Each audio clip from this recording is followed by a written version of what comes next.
This is Gerardo Del Real with Resource Stock Digest. Joining me today is the president and CEO of Westhaven Gold, Mr. Gareth Thomas. Gareth, it is great to have you back on. It's been a bit. How are you, sir?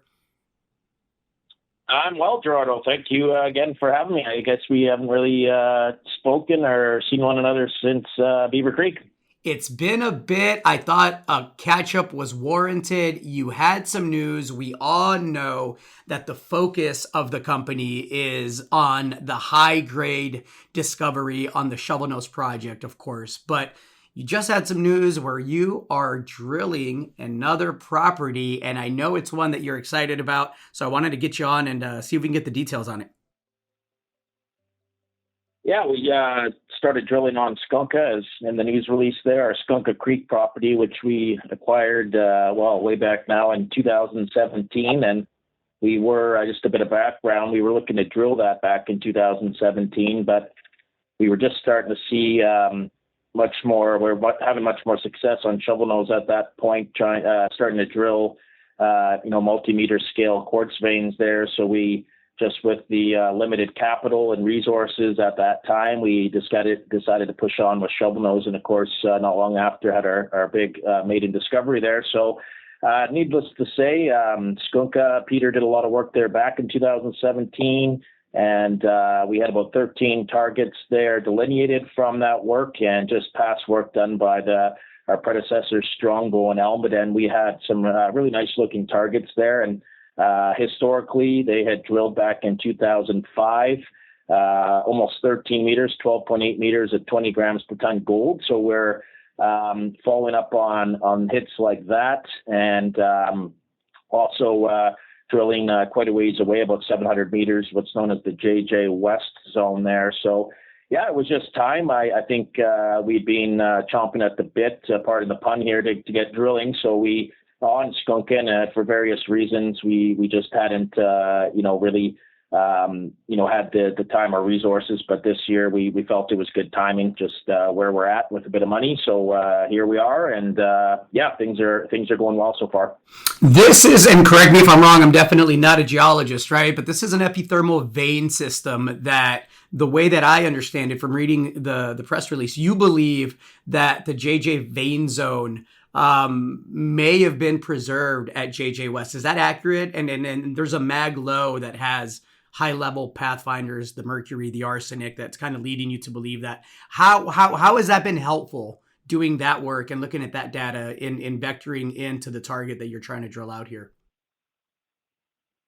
Yeah, no, you're exactly right there. It's an epithermal, low sulfidation epithermal system, and in a little bit different host rock, but gold doesn't discriminate on that there. We see this tends to be more than an andesitic unit, but also seeing some rhyolite there as well. But up in Skunka in particular, I think they drilled a total of about 7,000 meters in a few years they were working there. So not a ton of drilling really to put that in perspective. It took us about 50,000 meters to have our high grade intercept or discovery on the Shovel Nose. So we felt for whatever reason we were able to acquire this, and maybe they thought this there wasn't economic or preserved gold here. And we certainly think now, after what we know and having Peter and our team focusing on this, there's certainly we certainly see that this thing, will continue on, and certainly off to the west there in the JJ West target, as you mentioned. We did some magnetics back in 2017,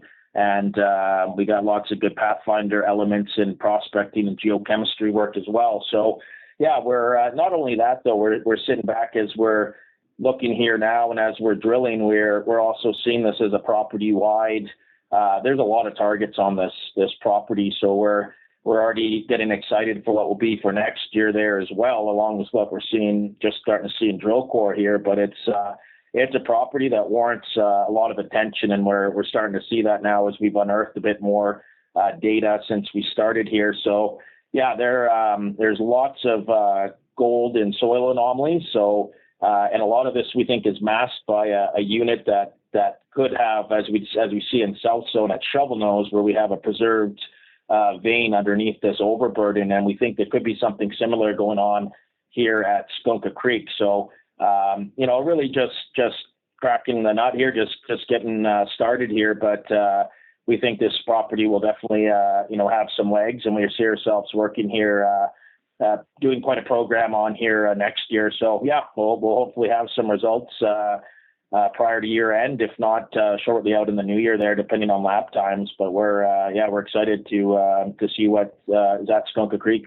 When we spoke in Beaver Creek, you had just arranged a financing package with Franco-Nevada. I can only imagine the kind of due diligence that goes into something like that, given how technical and competent obviously Franco-Nevada is, and how strict they are in allocating capital, especially to juniors. How are things coming along on the shovel nose side of it, and then how's the treasury look, Gareth, given that that's closed and on the books? Yeah, no, once again, we're obviously very excited, and it's a great stamp of approval there with Franco, and at Shovel Nose, just to touch on that, we're continuing to see this vein zone 1 as we move. We've been focusing really on FMN there, northwesterly towards the Franz outcrop, which I guess might be a bit of a segue there as an update there. We've been doing some stripping of that. Of course, we have that high grade outcrop there, and we've stripped some material off of there and are starting to look at that and map it and see where we're going to go with that. But just for some listeners that might not be overly familiar, or just to remind them of the Franz outcrop there, I mean, that's high grade gold up to 50 grams on surface there. And we did drill some holes in and around it, but the one hole that's 8 meters, almost 8 meters of 15 grams, was sort of at the on the end or the periphery of this outcrop. So, and then another hole was probably just on the outside of it. So we've actually never really tested the heart of this Franz outcrop. So we're thinking this thing sitting on surface there. It's we're looking at the best ways to get sort of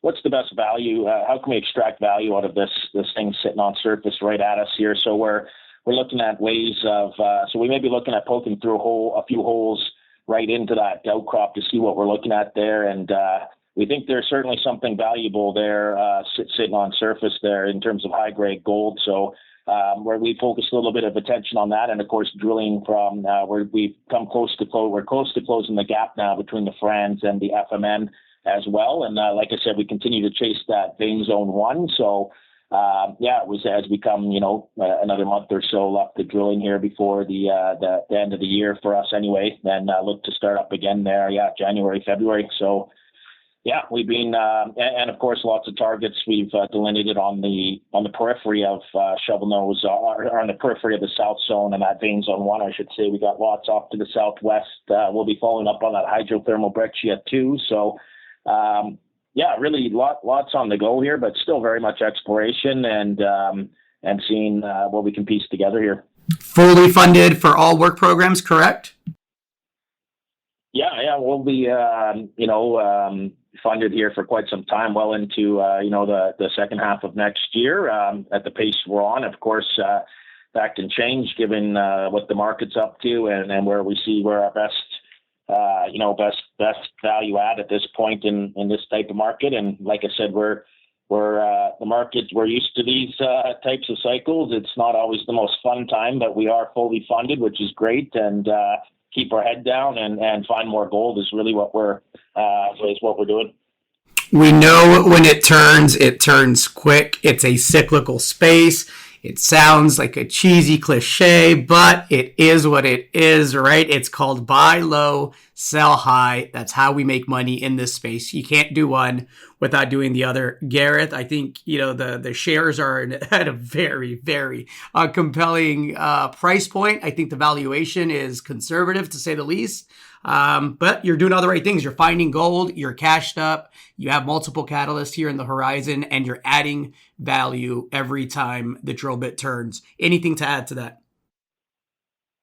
Yeah, on that note there, that's a good point, Charter, about the, where we're at in terms of our share price. And I don't tend to go on about this sort of thing because most people think their companies are undervalued, but we did just get a report out from Raymond James there. I think we got an 83-cent price on there, or our NAV, I should say, of 83. So yeah, lots of upside here just with that 1 million ounces, and of course we believe we're adding to this as well. So yeah, we do feel we're very undervalued, but and it can change in a hurry when that is. Don't ask me, but we'll be ready to go when that time comes. Good stuff as always, Gareth. Great chatting and catching up. Appreciate your time. Thank you very much. You as well. Thank you very much, Gerardo. All right, chat soon. Right on. Hey everybody, Gerardo Del Real here. If you're enjoying the content that you just saw, you can let us know in 3 simple steps. Hit the like button, hit the subscribe button, and please share across your network and on social media. Take care, everybody.